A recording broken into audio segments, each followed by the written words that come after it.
আরে সুন্দরী, আমি তোমাকে বিয়ে করতে চাই। তুমি আমাকে বিয়ে করবে নাকি? আরে বেয়াদব, আমার বিয়ে হয়েছে। আরে তাতে কি হয়েছে, আমি তোমাকেই বিয়ে করব। দাঁড়াও, তোমাকে মজা দেখাইতেছি। আরে দেখো, বাইরে একটা ছেলে উল্টা পাল্টা বলতেছে আমাকে। চলো তো দেখি।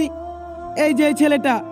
আরে আমি এই মেয়েটাকে বিয়ে করতে চাই। ঠিক আছে, আমি ওকে তোমার সাথে বিয়ে দিব, কিন্তু তার আগে তুমি আমাকে একটা কথা দাও। কি কথা বলেন? তোমাকে 40 দিন নামাজ পড়তে হবে, আর 40 দিন পর তুমি আমার সাথে দেখা করবে। আচ্ছা ঠিক আছে। আরে তুমি এগুলো কি উল্টা পাল্টা বলতেছো? আমি ওই ছেলেটাকে বিয়ে করব না। তুমি আমার উপরে বিশ্বাস রাখো। ওই ছেলেটা তো আসতেছে, যাই ওনাকে ডাক দেই। আজকে দেখা যাবে এখানে কে জিতে, কুরআন নাকি শয়তান।